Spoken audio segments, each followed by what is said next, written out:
តើលោកប្រធានាធិបតីស៊ីជីនពីងមានប្រវត្តិយ៉ាងណាទើបហ៊ានប្រកាសកំដរអាមេរិកដល់ទីបញ្ចប់នៅក្នុងសង្គ្រាមពាណិជ្ជកម្មដែលឥឡូវនេះមានសារព័ត៌មានបរទេសមួយចំនួនបានចុះផ្សាយថាសេតាវិមានបានយកពន្ធរហូតដល់245%ទៅហើយលើទំនិញចិនមួយចំនួននោះក្រោយអាមេរិកប្រកាសយកពន្ធរហូតដល់145%លើទំនិញគ្រប់មុខរបស់ចិនស្ដេចនាយក្រហមចិនបានប្រកាសព្រោះភ្លើងដាក់វិញដោយដំឡើងពន្ធរហូតដល់125%លើទំនិញអាមេរិកវិញរហូតធ្វើឲ្យលោកដូណាល់ត្រាំថយក្រោយវិញមួយជំហានដោយមិនអនុវត្តអត្រាយកពន្ធ145%ថ្មីនេះទៅលើទំនិញបច្ចេកវិទ្យាទំនើបមួយចំនួននោះឡើយនៅក្នុងនោះមានដូចជាកុំព្យូទ័រទូរស័ព្ទនិងឧបករណ៍អេឡិចត្រូនិកជាច្រើនប្រភេទទៀតដែលភាគច្រើនលើសលប់គឺផលិតនៅប្រទេសចិនប៉ុន្តែកាលពីថ្ងៃពុធម្សិលមិញនេះមានសេចក្តីរាយការណ៍ថាសេតាវិមានបានសម្រេចសង្កត់កចិនទៀតហើយដោយដំឡើងពន្ធរហូតដល់245%តែម្ដងទៅលើទំនិញចិនមួយចំនួនក៏ប៉ុន្តែនៅរក្សា145%ដដែលលើទំនិញដទៃទៀតរបស់ចិនលើកនេះក៏ដូចជាលើកមុនចិននៅតែរក្សាជំហរដដែលថាខ្លួននៅតែបើកបេះដូងទទួលយកការចរចាជានិច្ចបើអាមេរិកចេះឲ្យតម្លៃនិងចេះគោរពគ្នាទៅវិញទៅមកក៏ប៉ុន្តែបើអាមេរិកនៅតែជ្រើសរើសផ្លូវធ្វើសង្គ្រាមពាណិជ្ជកម្មចិនក្រោមការដឹកនាំរបស់លោកប្រធានាធិបតីស៊ីជីនពីងបដិញ្ញាប្រយុទ្ធកំដរដល់ទីបញ្ចប់ហេតុដូច្នេះសួរថាតើលោកស៊ីជីនពីងមានប្រវត្តិយ៉ាងណាទើបហ៊ានដឹកនាំចិនតតាំងនឹងអាមេរិកនៅក្នុងសង្គ្រាមពាណិជ្ជកម្មយ៉ាងដូចនេះលោកប្រធានាធិបតីស៊ីជីនពីងមានប្រវត្តិជូរចត់មិនធម្មតាមុនក្លាយជាប្រធានាធិបតីចិនកាលពីឆ្នាំ2018ទស្សនាវដ្តី Forbes បានចាត់ថ្នាក់មេដឹកនាំកម្ពុជាចិនរូបនេះគឺជាបុគ្គលដែលមានអំណាចនិងឥទ្ធិពលខ្លាំងជាងគេបំផុតនៅលើលោកដោយទាញទម្លាក់លោកប្រធានាធិបតី Vladimir Putin ដែលធ្លាប់ជាប់ឈ្មោះជាមនុស្សដែលមានឥទ្ធិពលខ្លាំងបំផុត5ឆ្នាំជាប់គ្នាលោកប្រធានាធិបតីស៊ីជីនពីងកើតនៅថ្ងៃទី15ខែមិថុនាឆ្នាំ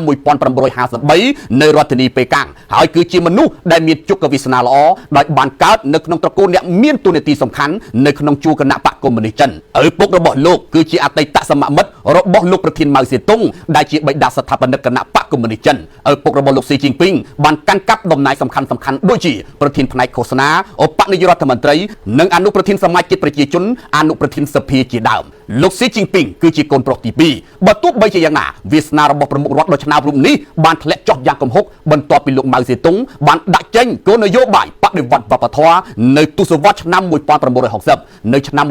1963ពេលដែលលោកស៊ីជីនពីងមានអាយុ10ឆ្នាំឪពុករបស់លោកត្រូវបានគេកម្ចាត់ចេញពីគណៈបកហើយត្រូវបានបញ្ជូនទៅធ្វើការនៅរោងចក្រមួយនៅក្នុងតំបន់ឡូយ៉ាងនៅខេត្តហេណាននៅខែឧសភាឆ្នាំ1966ការអប់រំថ្នាក់អនុវិទ្យាល័យរបស់លោកត្រូវបានកាត់បន្ថយដោយសារតែបដិវត្តវប្បធម៌នៅពេលដែលគ្រប់ថ្នាក់វិទ្យាល័យទាំងអស់ត្រូវបានផ្អាកដើម្បីឲ្យនិស្សិតរិះគន់និងវិតម្លៃគ្រូបង្រៀនរបស់ពួកគេរីឯផ្ទះរបស់គ្រួសារលោកស៊ីជីនពីងត្រូវបានបំផ្លិចបំផ្លាញដោយសារតែពួកយុទ្ធជនជាសាសហើយបងស្រីរបស់លោកដែលមានឈ្មោះថាស៊ីហ៊ីពីងក៏ត្រូវបានគេសម្លាប់ផងដែរក្រោយមកម្ដាយរបស់គាត់ត្រូវបានគេផ្ដន្ទាទោសជាសាធារណៈគណៈលោកស៊ីជីនពីងត្រូវបានគេបណ្តើរនៅពីមុខវងមនុស្សដែលត្រូវបានចាត់ទុកថាជាសត្រូវរបស់បដិវត្តលោកស៊ីជីនពីងមានអាយុ18ឆ្នាំនៅពេលដែលឪពុករបស់គាត់ត្រូវបានគេចាប់ដាក់គុកនៅក្នុងឆ្នាំ1968ក្នុងបដិវត្តវប្បធម៌លោកមិនដែលបានជួបមុខឪពុកម្ដងទៀតឡើយរហូតដល់ឆ្នាំ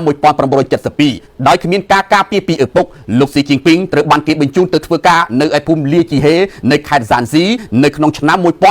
1969នៅក្នុងចលនាកែនយុវជនទៅជនបទរបស់លោកប្រធានម៉ៅសេតុងប៉ុន្មានខែក្រោយមកដោយមិនអាចទ្រាំរស់នៅជនបទបានលោកស៊ីជីនពីងបានរត់គេចខ្លួនទៅប៉េកាំងហើយលោកត្រូវបានគេចាប់ខ្លួនក្នុងយុទ្ធនាការកម្ចាត់អ្នករត់គេចអំពីជនបទរួចត្រូវបានបញ្ជូនទៅជំរំការងារមួយដើម្បីជីករណ្ដៅក្រោយមកលោកបានក្លាយជាលេខាសាខាបករបស់ក្រុមបកកបង្កើនផលហើយបានឈប់ពីតួនាទីនេះនៅឆ្នាំ1975ចាប់ពីឆ្នាំ1975ដល់ឆ្នាំ1979លោកស៊ីជីនពីងបានសិក្សាផ្នែកវិស្វកម្មគីមីនៅសាកលវិទ្យាល័យស៊ីងហួរដ៏ល្បីល្បាញនៅក្នុងរដ្ឋធានីប៉េកាំងនៅក្នុងនាមជានិស្សិតកម្មករកសិករនិងទាហានអ្នកដែលសិក្សាជំនាញវិស្វកម្មចំណាយពេល1/5នៃពេលវេលាសិក្សារបស់ពួកគេដើម្បីរៀនសូត្រទ្រឹស្ដីម៉ាក់លេនីនទ្រឹស្ដីម៉ៅសេតុងនិងធ្វើការកសិកម្មនិងរៀនសូត្រអំពីកងទ័ពរបស់ប្រជាជនចិនចាប់ពីឆ្នាំ1979ដល់ឆ្នាំ1982លោកស៊ីជីនពីងបានបម្រើការងារជាលេខាផ្ទាល់របស់អតីតមនុស្សក្រមបង្គាប់របស់លោកដែលមានឈ្មោះថាហ្គាំងបៅដែលនៅពេលនោះជាឧបនាយករដ្ឋមន្ត្រីនិងជាអគ្គលេខាធិការនៃគណៈកម្មាធិការឃោសនាមជ្ឈិមពេលវេលានោះហើយដែលធ្វើឲ្យលោកស៊ីជីនពីងទទួលបានបទពិសោធន៍ការងារពាក់ព័ន្ធទៅនឹងយោធាខ្លះៗក្នុងឆ្នាំ1985លោកស៊ីជីនពីងបានជាប់ឈ្មោះទៅរៀននៅឯសហរដ្ឋអាមេរិកដោយសិក្សាផ្នែកកសិកម្ម ចាប់តាំងពីឆ្នាំ1998ដល់ឆ្នាំ2002លោកបានសិក្សាអំពីទស្សនវិជ្ជាម៉ាក់និយមនិងបានការអប់រំមនោគមវិជ្ជាម្ដងទៀតនៅក្នុងកម្មវិធីក្រោយថ្នាក់ឧត្តមដោយអនុវត្តការងារផ្ទាល់តែម្ដងផ្នែកមហាវិទ្យាល័យមនុស្សសាស្ត្រនិងវិទ្យាសាស្ត្រសង្គមនៅសាកលវិទ្យាល័យស៊ីនហួរនិងបានទទួលសញ្ញាបត្របណ្ឌិតច្បាប់ជាសញ្ញាបត្រគ្របដណ្ដប់វិស័យច្បាប់នយោបាយនិងការគ្រប់គ្រងនិងប្រវត្តិសាស្ត្របដិវត្តន៍ទម្រាំបានកាន់តំណែងធំលោកស៊ីជីនពីងបានពុះពៀទ្រាំកាន់តំណែងតូចនៅក្នុងបករដ្ឋផ្លេចលុះដល់ឆ្នាំ1997ទើបលោកត្រូវបានគេដាក់បញ្ចូលនៅក្នុងសមាជិកបម្រុងសម្រាប់គណៈកម្មាធិការប្រជុំគណៈបកកុម្មុយនីសចិនលើកទី15នៅឆ្នាំ1999លោកត្រូវបានដំឡើងឋានៈជាអភិបាលរងខេត្តហ្វូយៀនហើយក្រោយមកលោកបានក្លាយជាអភិបាលខេត្តក្នុងខេត្តហ្វូយៀនលោកបានប្រឹងប្រែងទាក់ទាញការវិនិយោគពីតៃវ៉ាន់ពង្រឹងវិស័យសេដ្ឋកិច្ចឯកជននៅក្នុងខេត្តផងដែរនៅខែកុម្ភៈឆ្នាំ2000លោកនិងលេខាបកថ្នាក់ខេត្តត្រូវបានគេហៅឲ្យមុខបញ្យលនៅមុខសមាជិកកម្ពុជាទាំង10រូបនៃគណៈកម្មាធិការអចិន្ត្រៃយ៍នៃការិយាល័យនយោបាយនៃគណៈបកកុម្មុយនីសចិនដែលពេលនោះមានអគ្គលេខាធិការបកលោកចាងហ៊ីមីននាយករដ្ឋមន្ត្រីស៊ូរុងជីអនុប្រធានាធិបតីហ៊ូជីនតាវនិងលេខាធិការផ្នែកវិន័យលោកវ៉ៃជីនស៊ីងអំពីរឿងអាស្រូវពុករលួយរបស់លោកឡៃជីនស៊ីងនៅក្នុងឆ្នាំ2002លោកស៊ីជីនពីងបានចាក់ចេញពីខេត្តហ្វូយៀននិងបានកាន់តំណែងនយោបាយដឹកនាំគេជាច្រើននៅក្នុងខេត្តជិតខាងស៊ីចាងនៅទីបំផុតលោកបានឡើងកាន់តំណែងជាប្រធានគណៈបកខេត្តបន្ទាប់ពីបម្រើការងារជាអភិបាលស្ដីទីអស់រយៈពេលជាច្រើនខែមកដោយកាន់កាប់តំណែងថ្នាក់ខេត្តដ៏កំពូលមួយជាលើកដំបូងនៅក្នុងឆាកនយោបាយរបស់ខ្លួន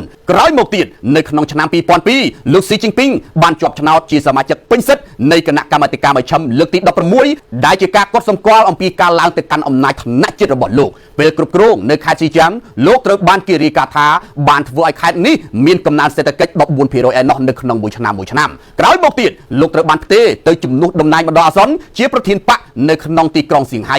នៅទីក្រុងសៀងហៃលោកត្រូវបានគេស្គាល់ថាជាអ្នកគោរពវិន័យបកបានខ្ជាប់ជួនល្អបំផុតបន្ទាប់មកទៀតលោកស៊ីជីនពីងត្រូវបានតែងតាំងជាសមាជិកម្នាក់នៅក្នុងចំណោមសមាជិកទាំង9នៃគណៈកម្មាធិការអចិន្ត្រៃយ៍នៃគណៈបកកុម្មុយនីសចិននៅក្នុងសមាជបកលើកទី17នៅខែតុលាឆ្នាំ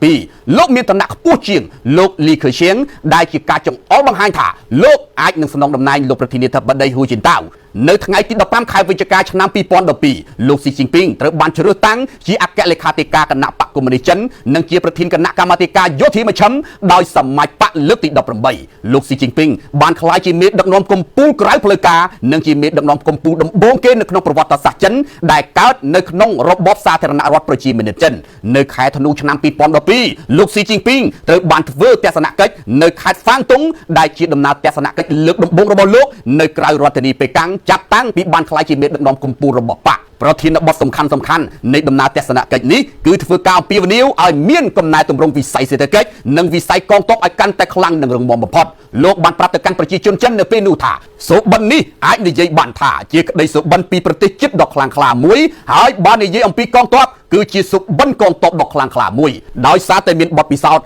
និងការខិតខំប្រឹងប្រែងរាប់មិនអស់ទីបំផុតលោកប្រធានាធិបតីស៊ីជីនពីងបានជាប់ឆ្នោតជាប្រធានាធិបតីនៃសាធារណរដ្ឋប្រជាមានិតចិននៅថ្ងៃទី14ខែមីនាឆ្នាំ2013នៅក្នុងការបោះឆ្នោតគាំទ្រដោយសមាជិកប្រជាជនលើកទី12នៅរដ្ឋធានីប៉េកាំងរួចខិតខំបន្តធ្វើឲ្យចិនរីកចម្រើនសេដ្ឋកិច្ចខ្លាំងក្លារហូតមកដល់សព្វថ្ងៃ